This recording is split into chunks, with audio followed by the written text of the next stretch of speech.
Okay, well, welcome to the Ohio ACEP Fellowship Zoom. Today's Zoom will be focused on toxicology fellowships. Our resident advisory group identified this as an important topic, and I would like to thank the panelists that accepted our invitation to join today. I'd also like to thank the chair of our Candidate Young Physician Committee, Dr. Bob Jones, as well as our Ohio ACEP resident board member, Dr. Megan Ladd.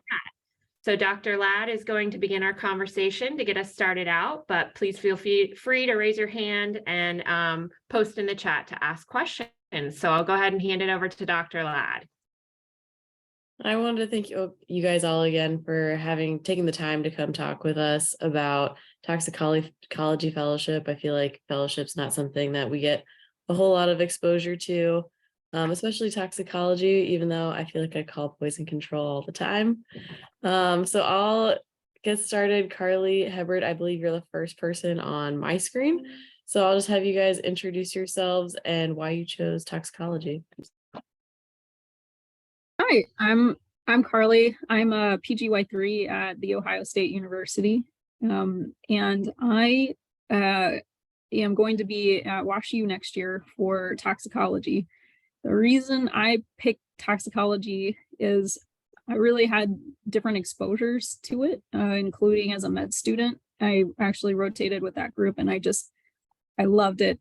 My PhD is in biochemistry, and it just felt like a combination of biochemistry and medicine, and just everyone in that group was absolutely wonderful and so much fun to be around.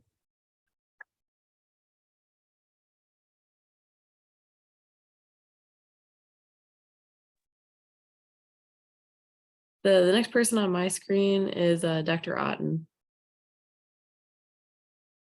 I'm at the University of Cincinnati, director of the Division of Toxicology. We don't have a fellowship here anymore. We had one for several years, along with Jim Roberts and Suman Wasson.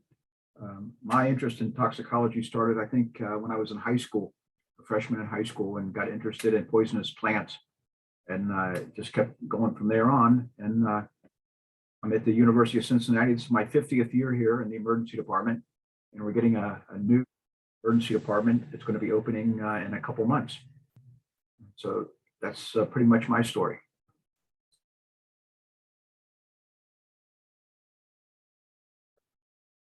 Thank you. Dr. Yin, I believe you're next. Yeah, hi, my name's Shania, and I'm the director of the Poison Center in Cincinnati. I'm actually pediatrics trained, so I did pediatrics residency and then pediatric emergency medicine fellowship. I really didn't know, I was not really exposed to hardly anything in toxicology in residency. And then in fellowship, I was in Chicago. It was a required rotation. So I did it with the Chicago fellowship, Chicago toxicology group. And same thing. I mean, they were so enthusiastic about toxicology, just really kind of just fell in love with it at that point. I love kind of the science behind it. I mean, it's interesting, even though it's very hard to do studies in toxicology, but there's still a lot of just basic science behind it. And so, yeah, that's how I became interested in toxicology. So I decided to do a second fellowship. And then here I am now. Well, thanks for being here. Dr. Hayes, I have you up next. Hi, I did my emergency medicine training at OSU, and during my second year required poison center rotation, I fell in love with toxicology, which I didn't expect to do a fellowship. So I thought, I had wanted to be an emergency medicine physician since I was 15. So kind of took me off guard there, but I loved it so much. I think like most people in toxicology, they just love it so much. I thought it was fascinating. My favorite course in medical school was biochemistry, and I thought it was a good marriage of understanding mechanisms and things like that in clinical medicine. So I decided to do the fellowship at Ohio State, and I've been there ever since. Very cool. Dr. Porter, I have you up next. Hi, yeah, my name's Lauren Porter. I am trained in emergency medicine and now practice up in Cleveland with toxicology. I went into tox. I had a strong program, a tox program where I trained in residency. And I think I fell in love with it during our ICU blocks during the whole K2 fiasco that hit us. And I want to say around 2015, 2014-ish, where our entire ICU was filled with patients with varying presentations that all said that they took the same thing. And the mystery behind it and kind of the puzzle behind it is what made me fall in love with it and kind of cemented me down that path and took me away from the emergency department a little bit, but I'm still very much there. So the variety and kind of the adding to my career in that way was what sold me on it pretty strongly. All right. And I think last but not least, I have Dr. Marino. All right. Hi. Yeah, I'm Ryan Marino. I am also up in Cleveland with Dr. Porter, but I did my training in Pittsburgh, and I actually really liked my tox rotation in medical school, and I had not been able to pick a specialty that I wanted to go into. I had multiple separate applications in process, so that kind of helped me narrow things down, but I'm really drawn to, I think, kind of the logical nature of, I guess, like the physiology and chemistry behind it, as well as the patient population.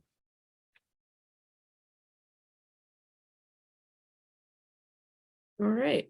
The first question I have for you guys is kind of what the practice structure you guys practice, what a typical day is like for you guys, and how you incorporate toxicology into what you do. And anyone can go first. I'll go.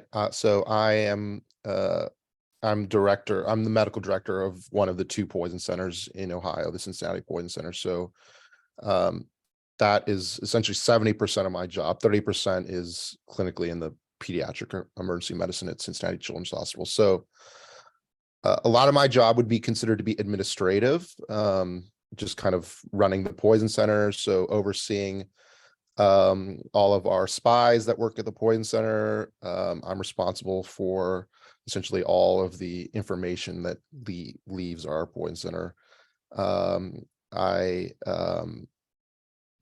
So there's a number of toxicologists. Most of them are on the call right now who take a call for our poison center. And so, I do that. So we back up our spies, and then I also do education for our fellows and residents. So I don't do, so I'm not necessarily doing a lot of bedside toxicology. Like, I will go see patients at times if there is something particularly interesting or necessary, but I don't necessarily, like, we haven't obligated ourselves, I suppose, to doing consults at the bedside. So yeah, that's basically my kind of day to day.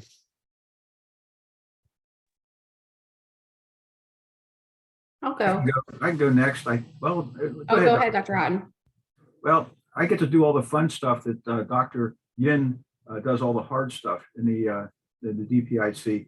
So I just get to do consultations and teaching and a little bit of research. Most of my consults are in various hospitals in Northern Ohio and Southern Ohio, and emergency department consults, a lot of time in intensive care units. I also will see patients in the emergency department who come in with ingestions. Also in the intensive care unit, I will see them in consultation.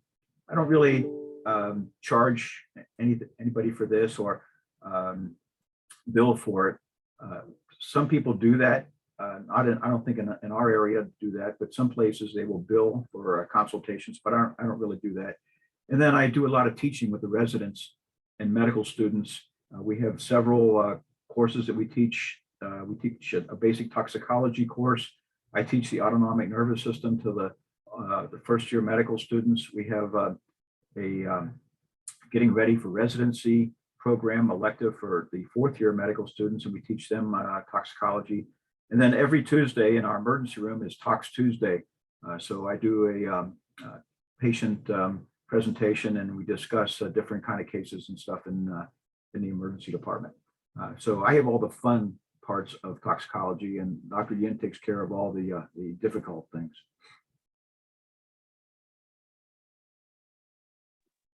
Well, along with Dr. Otten, I get to do the fun things. The administrative aspect that we have to do on our side is really just maintaining our service line.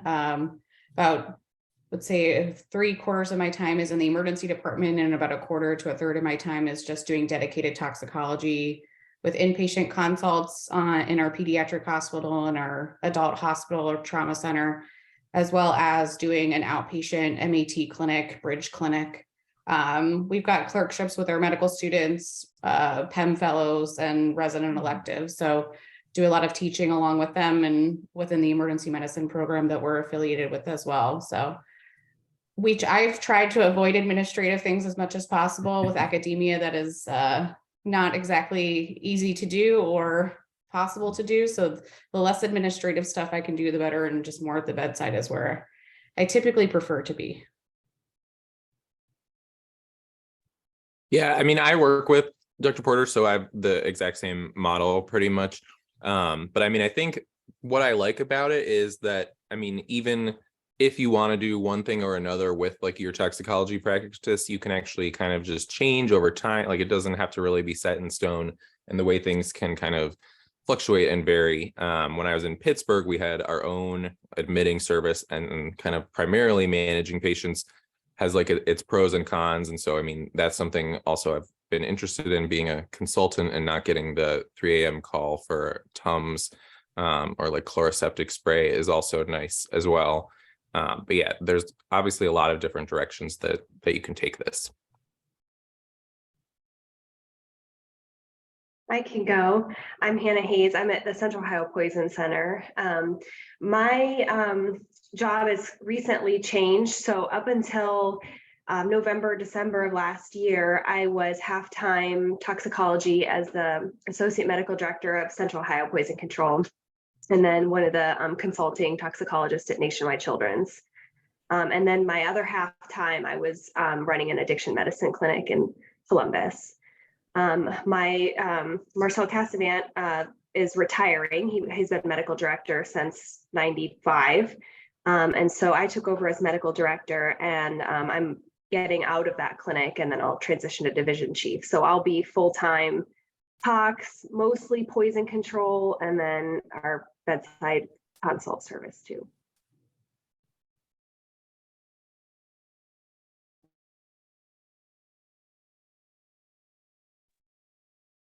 So the next question we have is more geared towards residents applying to fellowship. If anyone knows what the process is like and what residents should be looking for in different programs.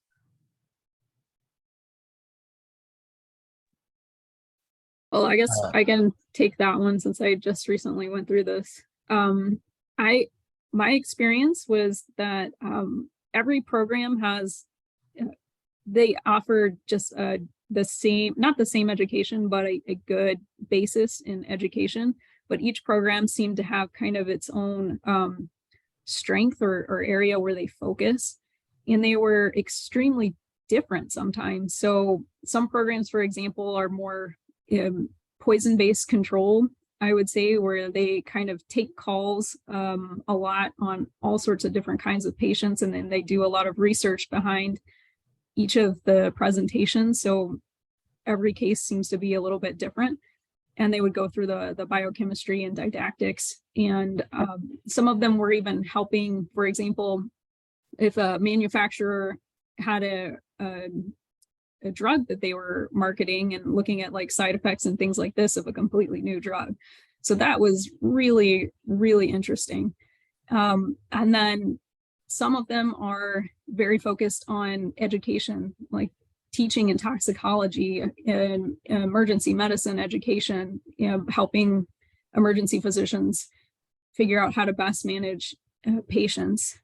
And then I know, for example, the one at WashU where I'm going, they kind of had a mix of things where you round every day. You're a consult service, and so you go and you see all the patients who either had an overdose or at Children's Hospital, at the main hospital. And then they also co-run an addiction medicine service, helping patients both inpatient and then on clinics on Friday. And then also just sort of a tox clinic where you might see people who have come in with snake bites, or they've had, they feel like they've had increased levels of cobalt from their prosthetic joint. And then some programs are really focused on research, which is for me, the ones that I was particularly interested in. But then there were also programs where they were looking at public health from a tox perspective, like smoke and particles and things like that in the air, sort of basic science using mass spec, that sort of thing, or even just in general sort of public health. And then, as was mentioned by Dr. Marino too, some of them have their own service where they admit patients primarily and you go see. So it was really varied, but all really cool. Yeah. One thing I'll just say is that I think, I applied before there was a match, so that process is much different now. But another thing I'll just say is that so different, you will have to do, depending on the program, you may have to work in the emergency department. And so that, I think, is just something for you to decide. So the program that I went to was completely funded, so I did not have to work in the emergency department if I did not want to. I chose to moonlight at the Children's Hospital like twice a month, basically, but I could have done that 0 times. Other programs, you essentially would be required to work in the emergency department to, I think, essentially kind of fund the fellowship. So that's just something for you to decide, I think, on your own. And then, yeah, just what Carly, sorry, talked about, that yeah, there are many kind of different models in which you may or may be seeing more or less patients, I suppose, at the bedside. I think that's really a good point for residents coming out of residency that still may have a lot of loans and things they need to pay off. Some programs, I know the program that we had here, we did not require any clinical shifts, but we offered clinical shifts to fellows who then could double their salary as a fellow. So instead of getting the just basic, R5 or R6 type salary, they could get, almost an attending's salary by working, weekends or something in our emergency rooms. So I think that's an important point. And also, just looking at the programs, you'll find out that programs are different. There's an East Coast way of taking care of poisonings. There's a West Coast way of taking care of poisonings, and never the twain shall meet. So I think that's good, because I've always thought that, you guys talk a lot about the biochemistry and the science and stuff like that, but I always thought toxicology was more like magic, that we sometimes would think up ways of taking care of things, and if they worked, then we would keep doing them, and if they didn't work, we would stop doing them. So you didn't have a lot of science behind some of our early treatments of poisoning. I think that's a great point, Dr. Otten, about funded versus partially funded fellowships and the opportunity to moonlight to increase your salary. Another advantage of being able to moonlight to increase being able to moonlight is keeping up your skills. And you really need to, as a new attending, be working shifts unless you just plan on giving that up.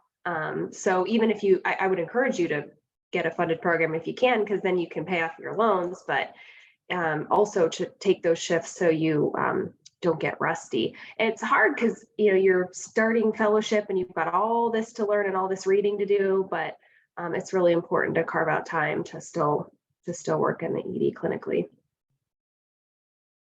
Yeah, I think the funded versus unfunded, I think ultimately can work in either favor when it comes to paying off loans, things like that. If you can get into And our attending job here counts for the public service loan forgiveness. Your time in residency and your time in fellowship can count towards that as well. So it's something where it adds those extra couple of years onto your payment count that can work out for you. Knock on wood, mine in August will work out for me. So we'll see how that goes.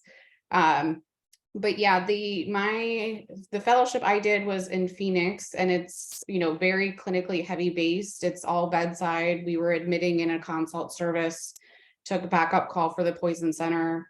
The model at the time that I was there was the classic like Q4, Q5, 28-hour call.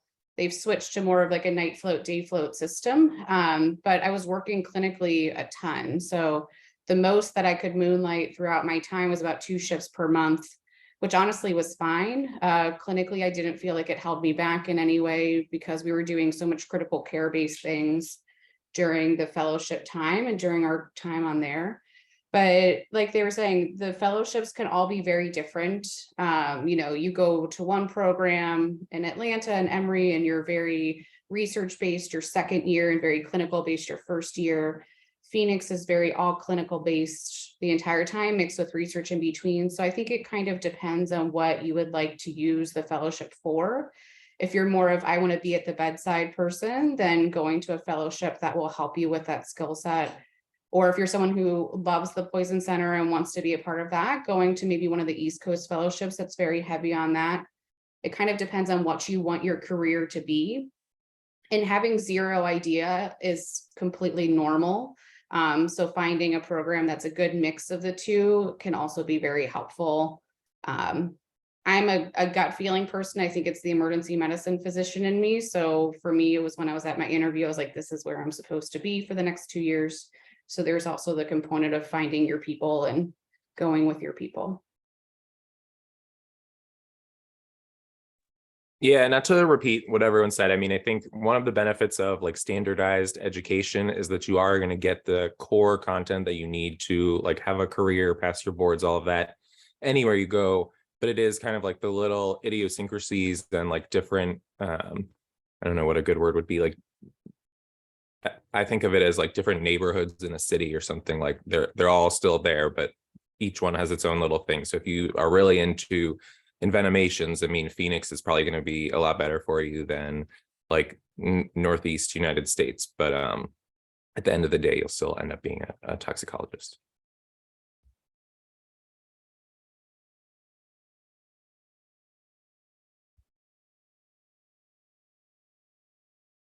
Okay, and then I think our last question for me anyways is kind of after fellowship, looking for jobs. What is the kind of, because everyone's interested in the job marketplace nowadays, what kind of jobs people are going into after toxicology fellowship, and just what that process is kind of like.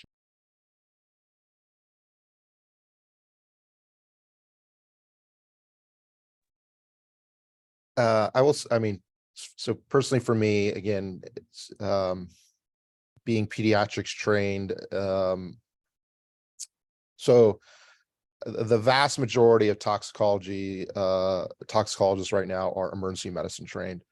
So, well, I suppose just personally for me, that made me kind of stand out as a toxicology applicant. Now, then after graduating, being that there are very few pediatrics trained toxicologists, that also made me stand out, I suppose, in the job market, just in getting a job at, say, a children's hospital. So I really wanted a job that was going to pay me to do toxicology. And other people certainly on the panel can speak to that. That I think is not that easy necessarily. It isn't. Toxicology, in my opinion, has a little bit less of a defined career path than, say, if I was become a pediatric cardiologist, I would just join the children's hospital or pediatric cardiologist as a cardiologist. Certainly as a pediatrician, that's not that easy. There isn't these defined pediatric toxicology jobs at children's hospitals. So for me, one path was certainly to get a job as a director of the poison center. That happened to be available as the person that I was essentially replacing was retiring. So but there are only, less than 55 of those jobs in the country. And then, Dr. Porter and Marino, they can talk about how they've set up their service. There's certainly a lot of other avenues that can be done. For me, it was just kind of that path, at least I was a little bit lucky to get into where I am now, I suppose. Yeah, I think that there's lots of options out there. We've been training, our fellowship started in 1980. So we've had 40 some years of experience, and we've had fellows who've gone into intensive care, who had backgrounds in internal medicine before they did their fellowship. We've had people go into industry, working for large pharmaceutical companies. We've had people go to the CDC and work down at the CDC doing hazardous materials and terrorism, counterterrorism.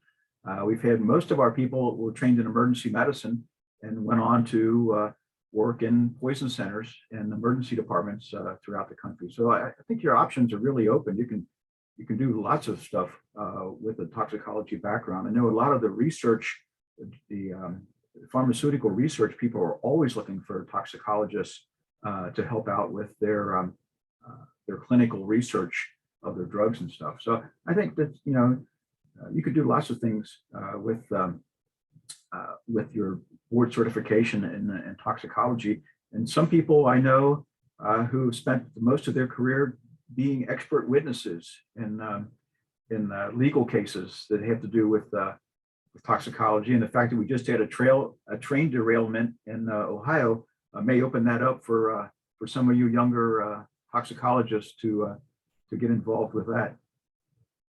I wouldn't.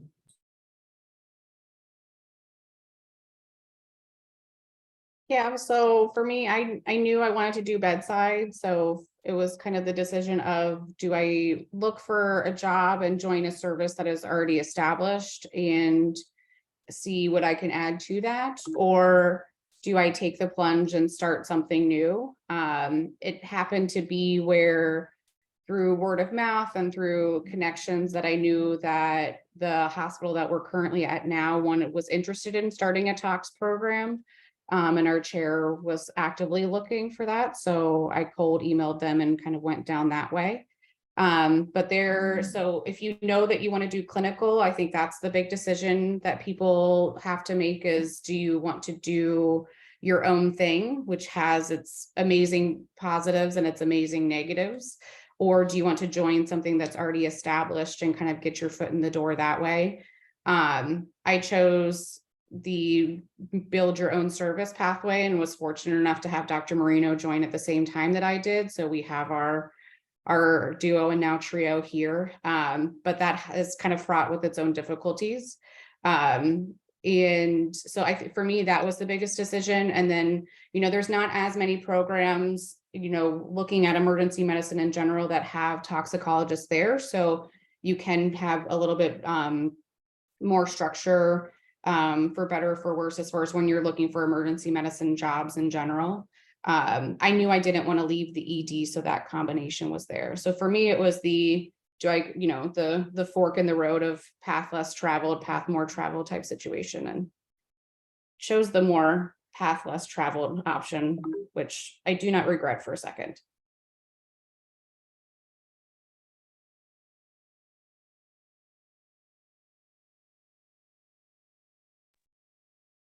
Dr. Jones, did you have any questions? Actually, I was going to ask, I think Dr. Hayes, you had mentioned that you had done half-time in an addiction clinic. And I know, Dr. Marino, your interest. Suppose you're a current resident and you're interested in toxicology, but you also have a significant interest in addiction, and you're weighing out between toxicology fellowship, addiction, medicine fellowship. What would you recommend to somebody that's, kind of teetering with that? I guess the question would be, could you be, fully, you're obviously, Dr. Hayes, you worked half-time in an addiction medicine, clinic. Do you feel that coming out of a toxicology fellowship without addiction medicine, training, that you would be able to then make that your pathway? Yes, it's an interesting question because so like if you all look at Carly's name, it says Tox 25. So she's going to finish her fellowship in 2025, and that's when the practice pathway is going to close. So it's would be difficult for Carly to start a Tox fellowship next year, or someone watching this to start a Tox fellowship next year, and the practice pathway is probably not going to be open to them. So that's something that's kind of changing. There are discussions. I don't know if anybody can help remind me of the details. I think there's discussions about, should you be considered eligible for addiction medicine boards by virtue of completing a Tox fellowship? And there's that debate that exists and is sort of currently ongoing. I don't know if there is going to be a session at the annual scientific meeting about it or not, but I've heard that topic. But let's just assume for now, if you're planning to start a Tox fellowship, the practice pathway is probably not going to be open. So that's a consideration. For me personally, when I started doing addiction, I was surprised at how, I don't want to say easy, but it was not a difficult transition for me to start seeing those patients in the outpatient clinic. I think I had enough clinic experience from toxicology because, it's different from the emergency department, and enough inpatient experience doing buprenorphine for, we'll do those consults at Nationwide for some of the patients that are on that medication, that I was fine. It took a little while getting used to some of like the behavioral scores and things like that is more of the behavioral medicine of that, but that's not that difficult. Honestly, it's been one of the most rewarding things I've ever done. So I think if you have an interest in it, you should at least pursue that. I can't answer the question of if you choose Tox, if you're going to be able to sit for boards, though. I think that's sort of up in the air, and officially the answer is probably there's not a pathway after 2025. So we up in Cleveland do addiction medicine consults for the hospital as well. And so I think there's a few ways to answer this question. And so in terms of kind of like board eligibility, that is, as Dr. Hayes said, there is at this point like a strong indication that practice pathway will probably be extended out. But the Professional Society or College for Medical Toxicology is trying to come up with like a, I don't know what the word, a position statement or something between themselves and the American Society of Addiction Medicine on kind of the role of toxicologists practicing addiction, because substance use and addiction and all of the disorders and medical conditions associated with that are considered one of the like 9 pillars of core toxicology knowledge. If you're interested, I would say this is something that is very easy to make happen, because doing the addiction medicine practice you can do without that board certification. If you do toxicology, I think that is like pretty standard. And even like the previous laws for prescribing medicines like buprenorphine and stuff had included medical toxicologists under exceptions for like outpatient addiction practice. But after a toxicology fellowship, if you decided to do an addiction medicine fellowship and the practice pathway wasn't open, it's actually only a 6-month fellowship after tox rather than a full year. So it is, still like a very viable and not burdensome option, I would say. But again, it would be very easy to incorporate this regardless whether the practice pathway stays open or not. Thank you. Yeah, just to be clear, so I don't remember, but a number of years ago, essentially, when the addiction medicine boards first became a board that you could just sit for the boards. Now, you either have to have done an accredited fellowship or you have to have demonstrated that you've been essentially practicing in addiction medicine in order to sit for the boards. So I, for instance, could have taken the boards a number of years ago, but cannot now, because I don't think that I personally could demonstrate that I have been doing addiction medicine practice. So I would have to do a fellowship to take the boards.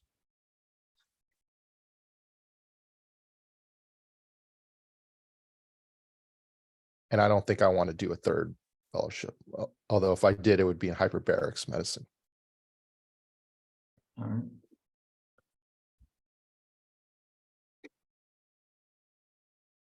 Thanks. Yeah, I would say for myself, I have not sat for the addiction boards. It's something that I'm considering to just add to my qualifications, but my fellowship and then our current practice that we have, I think the crossover between our patient populations is pretty significant. I would say almost the majority of our consults that we see, it's some patient that has a substance use disorder, whether or not it's opioid or otherwise. The overdose patient population and the tox patient population and the addiction patient population are, one and the same vast majority of time, I feel. So I think the only struggle that we had initially was just making sure, the compliance with state laws and all of that when you're getting the outpatient setup done. But I think most tox fellowships, if not all, there's an outpatient component to it as well. So you get the kind of flow of an outpatient clinic. And I agree with Dr. Hayes. It's been, the most rewarding thing. And it's the one thing that emergency medicine doesn't really give you is that continuity. And having that outpatient clinic, you do get continuity with your patients in a more positive way, as opposed to sometimes the inpatient patients that we see or the emergency medicine patients that we have continuity with just because of failures of our current healthcare system. So it definitely adds a positive to it for sure. But I don't feel that my practice is lacking because I have not done a formal addiction fellowship. My department, we have several of the faculty who are certified in addiction medicine. In fact, just last month, we created a chair of addiction medicine, funded with $2 million in our department for looking at someone to come and take that chair and direct our addiction medicine program here. I don't really have a lot to do with it. They just use me sometimes as a consult if there's some like nitazene all of a sudden comes into the program and they never heard of it. They want to know what it is and what we should do about it, or xylazine or some other thing. So I don't do a whole lot with the actual addiction medicine except as a consult. And I think one other thing just to mention is, so I finished Tox Fellowship 4 years ago, and we had started like a year before that an addiction medicine service and consultation as well. And I think across the country, a lot of these programs are incorporating that a lot more. And so while it is something that was traditionally overlooked, I mean, in all parts of medicine, but I think toxicology was not kind of like long-term follow-up if you're doing, well, depending what you're doing. But yeah, I think that is something that you're likely to be exposed to kind of anywhere at this point, and is probably growing as well still.